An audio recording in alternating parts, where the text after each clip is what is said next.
Magandang hapon, narito na ang pinakahuli sa lagay na ating panahon ngayong araw ng Martes, June 17, 2025. Narito ang ating pinakahuling satellite image kung saan meron pa rin tayong low pressure area na minomonitor sa loob ng ating Philippine Area of Responsibility. At kanina alas 3 ng hapon, ito ay huling namataan sa coastal waters ng San Juan, Batangas. Nakikita nga rin natin itong low pressure area na ito na napakababa ang tsansa na maging isang ganap na bagyo. Gayunpaman, ngayong araw ay magdadala pa rin ito ng maulap na papawirin at mga kalat-kalat na pag-ulan, pagkidlat at pagkulog sa Metro Manila, Calabarzon, sa may Bicol Region, sa may Marinduque, Romblon, Oriental Mindoro, Zambales, Bataan, sa may Pampanga, pati na rin sa may Bulacan.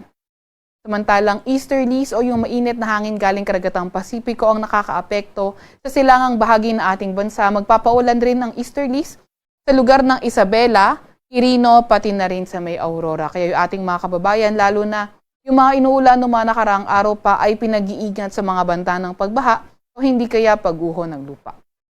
Para naman sa lagay ng panahon, sa nalalabing bahagi ng ating bansa, mas magandang panahon yung inaasahan natin at may mga tsansa lamang ng mga localized thunderstorms. Para naman sa lagay ng ating panahon, bukas nakikita natin sa Metro Manila at sa nalalabing bahagi ng Luzon, magpapatuloy na nga ang maaliwalas sa panahon pero may mga tsansa pa rin ng mga localized thunderstorms lalo na tuwing hapon at gabi. Agwat ng temperatura bukas sa Metro Manila ay 26 to 32 degrees Celsius.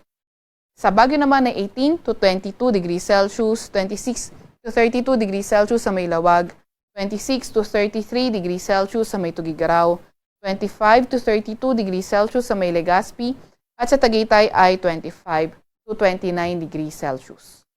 Agwat naman ng temperatura bukas sa Puerto Princesa ay 25 to 32 degrees Celsius at 26 to 32 degrees Celsius naman sa may Kalayaan Islands.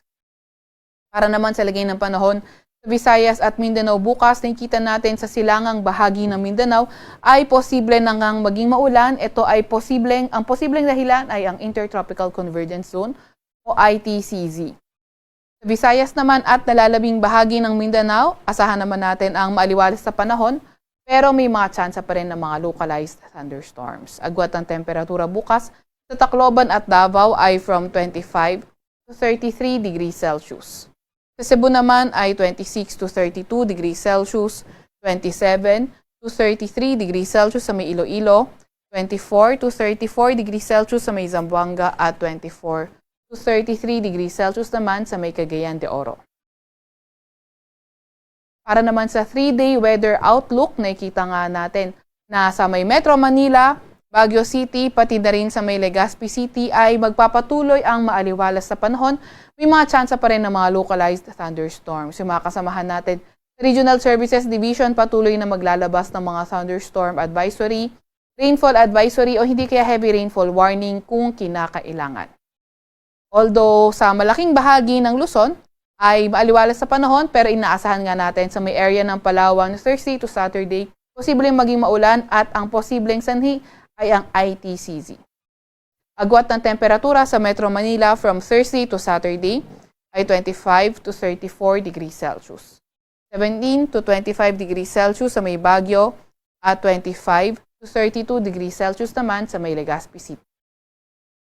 Para naman sa 3-day weather outlook ng mga pangunahing syudad sa Visayas, Metro Cebu, Iloilo City at Tacloban City, Thursday to Saturday, wala naman tayong nakikita mga weather system na magdadala ng pangmatagalan o pangmalawakan ng mga pag-ulan, kaya mga tsansa pa rin ng mga thunderstorms yung ating binabantayan na lamang from Thursday to Saturday sa Visayas. Agwat ang temperatura sa Metro Cebu ay 25 to 32 degrees Celsius. 26 to 33 degrees Celsius sa may Iloilo City at 25 to 32 degrees Celsius naman sa may Tacloban City. Para naman sa mga pangunahing syudad sa Mindanao area, sa Metro Davao, Cagayan de Oro, Zamboanga City at malaking bahagi nga ng Mindanao, posibleng makaapekto ang ITCZ. Asahan natin Thursday to Saturday, posibleng maging maulan. Agwat ng temperatura sa Metro Davao ay 25 to 32 degrees Celsius. 25 to 33 degrees Celsius naman sa may Cagayan de Oro City at 24 to 32 degrees Celsius sa may Zamboanga City. Sa Kalakhang, Maynila, ang araw ay lulubog ng 6:27 ng gabi at sisikat bukas ng 5:28 ng umaga.